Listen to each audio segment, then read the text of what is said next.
hablar acerca de un síndrome bastante importante, ya que es bastante frecuente que en el consultorio se lleguen pacientes con quejas, con signos y síntomas característicos de este síndrome.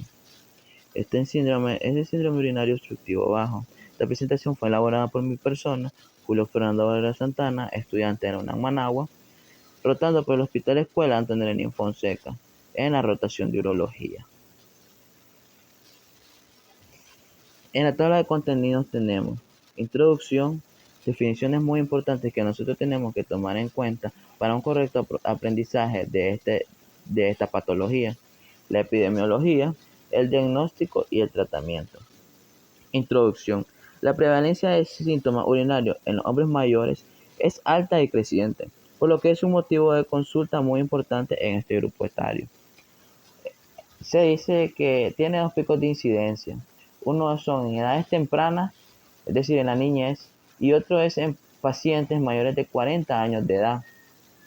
Se decía anteriormente de que esta enfermedad afectaba en su totalidad al varón, ya que estaba ampliamente relacionado con el crecimiento de la próstata.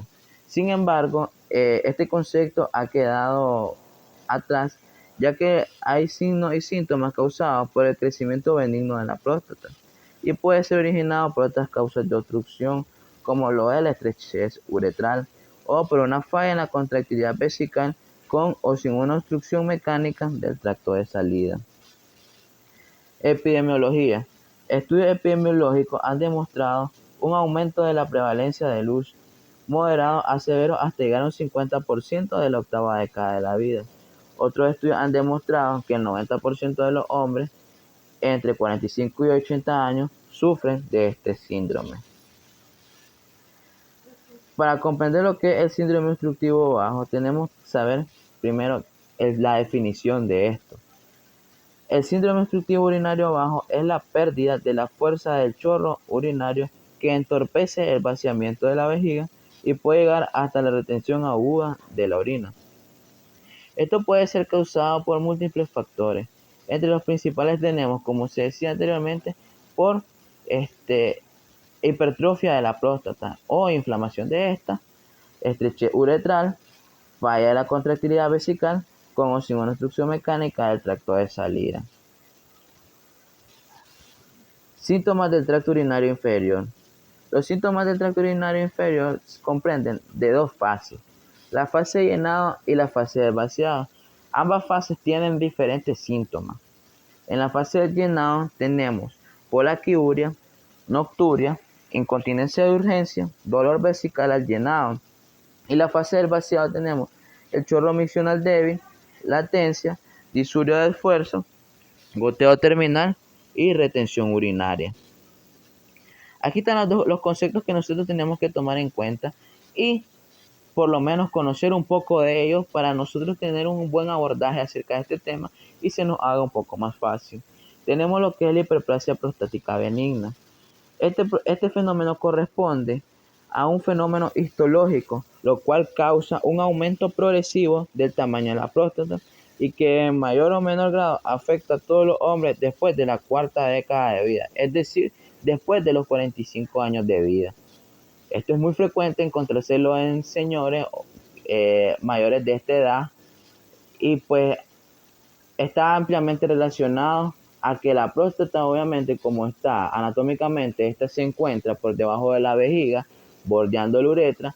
Ella al inflamarse causa una estrechez de la uretra, permitiendo de esta forma que el chorro sea más débil y no podamos tener un vaciamiento de la vejiga correcto. Tenemos la uropatía obstructiva baja. El normal vaciado de la vejiga durante la micción depende de la contractilidad del destructor y de la conductancia del tracto de salida. Por otro lado, la presencia de obstrucción puede deberse a otra serie de fenómenos, como por ejemplo la hipertrofia primaria del cuello vesical, estenosis cicatrizal del cuello vesical, cáncer de próstata, estenosis de la uretra, estenosis del meato uretral. Diagnóstico. Para el diagnóstico nosotros vamos a seguir 3 pasos, los cuales son bastante comunes en la práctica médica. Todo médico hace estos pasos. el primer paso es la historia clínica. Se dice que la historia clínica equivale al 60% del diagnóstico de este síndrome, ya que en este caso sí o sí necesitamos la ayuda de exámenes complementarios y del examen físico para que de esta forma llegar con más certeza al tipo de patología que tiene el paciente y de esta forma darle un tratamiento correspondiente y beneficioso para él. En la historia clínica nosotros vamos a hacer un llenado común y corriente como cualquier otro. Sin embargo, en este caso vamos a tener ayuda de dos pequeños materiales, como lo es la cartilla miccional y el cuestionario de incontinencia urinaria. La cartilla miccional, nosotros le vamos a explicar al paciente, o nosotros mismos lo podemos hacer, qué es lo que tiene que escribir en ella. Él tiene que escribir la hora en la que él se dirige a miccionar, si fue espontánea, no fue espontánea, si tiene uso de catéteres y cuánto fue lo que él expulsó en cada orina. Entonces nosotros aquí vamos a llevar una contabilidad y así nos vamos a dar cuenta si el paciente tiene efectivamente una obstrucción y si tiene efectivamente una obstrucción, ver qué tan grave está este síndrome. Con respecto al cuestionario de incontinencia urinaria, aquí nosotros le vamos a hacer una serie de preguntas al paciente en la cual cada pregunta tiene su valor. En este cuestionario se suman las puntuaciones de las preguntas y se considera diagnóstico de incontinencia urinaria a una puntuación superior a 0. Ahí está la serie de preguntas en las cuales nosotros le vamos a preguntar con qué frecuencia pierde orina y preguntas como esas que están ahí reflejadas. Nosotros hacemos la sumatoria y si nos da un valor por encima de 0, ya sabemos que el paciente tiene una incontinencia urinaria. Examen físico. Con respecto al examen físico, se debe realizar en el caso del hombre el tacto rectal, ya que este es fundamental para caracterizar la próstata. En esta maniobra, nosotros le vamos a explicar al paciente que vamos a introducir el dedo índice por el conducto anal para que nosotros de esta forma logremos llegar a tocar la próstata. ¿Qué nos va a interesar de este tacto rectal? Nos va a interesar cómo se encuentra anatómicamente la próstata. Si tiene bordes bien delimitados, si tiene bordes rugosos, si está inflamada, si hay dolor. Estos son los que nos va a interesar, las características importantes para nosotros ver si este órgano está comprometiendo a la uretra y así causando el síndrome obstructivo. Otros exámenes físicos que nosotros podemos realizar es un examen neurológico básico y determinar la función motora y sensitiva del periné y de las extremidades inferiores para descartar una patología de esa esfera. Se debe inspeccionar y palpar el área suprapúbica para descartar la presencia de un globo vesical. Otra cosa que es bastante útil que nosotros podemos utilizar es la medición del residuo postmiccional, que se usa con la forma de elipsoide, que ahí están las cosas que nosotros debemos de tomar en cuenta y se hace por una simple multiplicación. También tenemos los estudios adicionales, como lo es el examen de orina completo y cultivo y el antígeno prostático específico. Este antígeno prostático específico nos va a permitir darnos cuenta si la glándula prostática está alterada. Si estos valores salen un poco elevados, valga la redundancia, nos da a entender y comprender de que está pasando un proceso histológico a este nivel, ya sea porque el paciente tiene algún cáncer prostático o porque por su edad ya haya desarrollado una hipertrofia prostática benigna. Algunos estudios orientados a caracterizar mejor la anatomía del sistema urinario inferior, así como a descartar condiciones asociadas tales como la uretrocistografía, la pielografía de eliminación, la ecotomografía abdominal y pelviana, tomografía axial computada y pielotac. La cistoscopia, habitualmente realizada en forma ambulatoria con anestesia local, es muy útil a la hora de evaluar en forma directa la uretra, próstata y vejiga. Aquí tenemos los dos más utilizados para ayudarnos con el diagnóstico de este síndrome, que son la uroflujometría y la cistoscopía. En la uroflujometría se suele utilizar en caso de dificultad para orinar, sensaciones de vaciamiento lento con un chorro flojo o sensación de vaciamiento incompleto de la vejiga. En algunos casos también se puede utilizar si el paciente refiere incontinencia urinaria. ¿Cómo se hace este examen? Bueno, este examen se le brinda al paciente un aparatito que en forma de, se podría decir que tiene la forma de un reloj de arena, en el cual nosotros le vamos a explicar al paciente de que él debe miccionar o orinar dentro de él. Este aparatito se va a encargar de medir cuánta orina expulsó, la duración del chorro y la intensidad con la que el chorro inició. Porque recordemos que el chorro tiene tres etapas. Una etapa de chorro fuerte, la etapa de chorro medio que ya va perdiendo fuerza y va perdiendo distancia, y tenemos la del chorro fijo, la del chorro fino o goteo. Cistoscopía. La cistoscopía se usa para observar el interior de la vejiga urinaria y de la uretra. Aquí nosotros metemos una camarita por el conducto, por el meato urinario, y comenzamos a observar qué es lo que qué es la posible causa que está ocasionando esta obstrucción. Para el tratamiento. El tratamiento es fundamental entender que la elección de la terapia y particularmente los resultados de esta dependerán en gran medida de la precisión con que se haya hecho el diagnóstico y lo bien entendida que sea la fisiopatología de base que explica el cuadro clínico de cada paciente. Como habíamos dicho, la historia clínica nos brinda una gran parte de la información.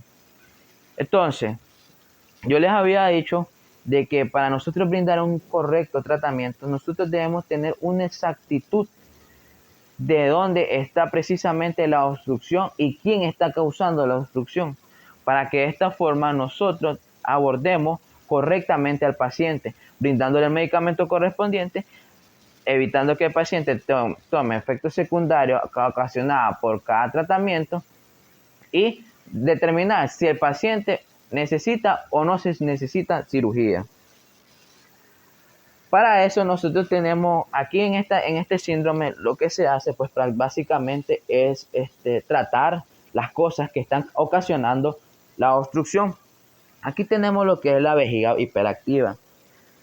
En la vejiga hiperactiva, este es un complejo de síntomas de la fase de llenado que sugieren la presencia de hiperactividad del detrusor, es decir, la vejiga, como lo son polaquiuria, nocturia, urgencia y urgencia incontinencia.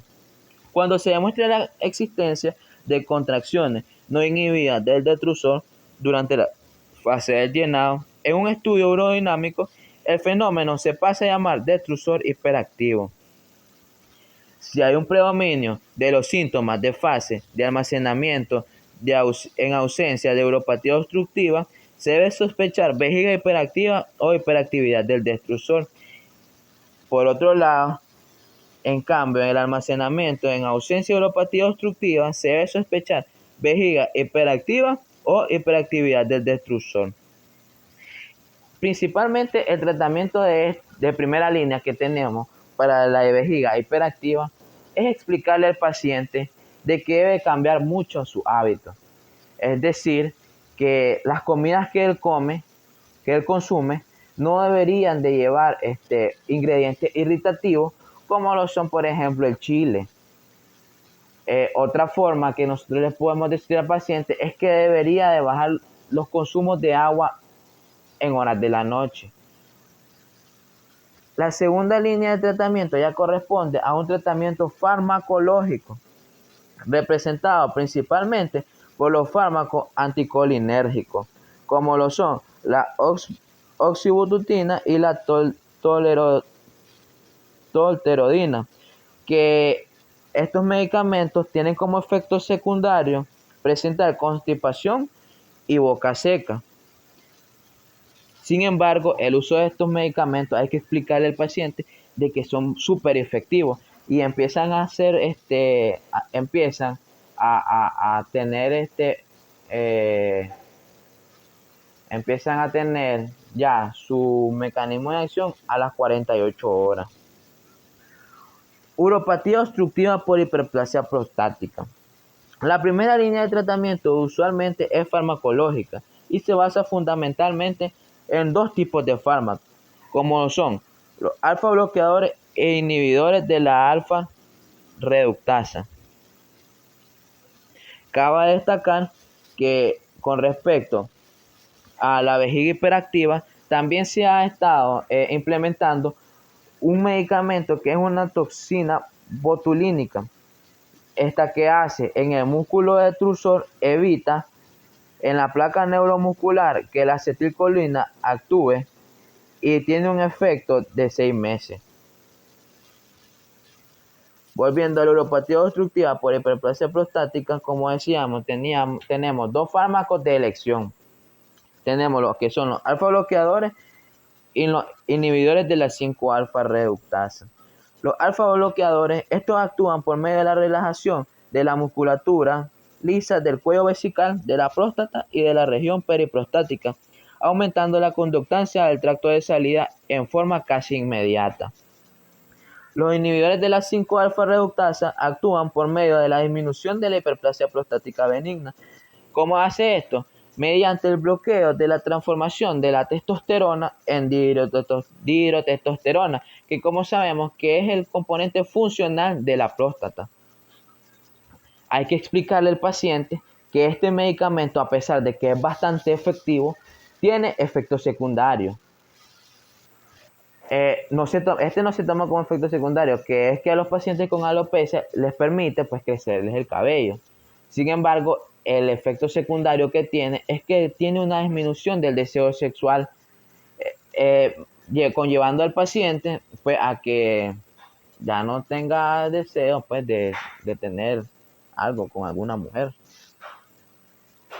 Hay que explicarle al paciente ese efecto secundario. Sin embargo, también se ha estado implementando medicamentos como lo que son los inhibidores de la fosfodiesterasa. Muchos conocemos uno de este tipo de medicamentos y la cual es la Viagra. ¿Cómo actúa este medicamento? Este tiene un efecto sobre la musculatura lisa prostática en pacientes con prostatismo y síntomas urinarios. Es decir, que va a ayudar a desinflamar la próstata y es beneficioso ya que no tiene el efecto secundario que tiene los inhibidores de la 5-alfa reductasa. También hay criterios diagnósticos para los pacientes. Estos criterios diagnósticos son 3 los que se toman en cuenta, como por ejemplo no responde a la terapia oral, pacientes que no toleren los efectos secundarios y pacientes que tengan una serie de patologías asociadas a insuficiencia renal. Estas son las características que debemos tomar en cuenta a la hora pues, de someter a un paciente a cirugía. Con respecto a los alfa bloqueadores, como su nombre lo dice, son alfa bloqueadores, por ende tienen como efectos secundarios mareos y la hipotensión. Entonces hay que explicarle al paciente de que los efectos secundarios de estas pastillas, pues de estos medicamentos, son bastante comunes, para que a la hora de que ellos estén tomando no sientan miedo y pues en la mayoría de los casos pues que abandonen el tratamiento, que sería pues lo peor. Eso sería todo. Muchísimas gracias.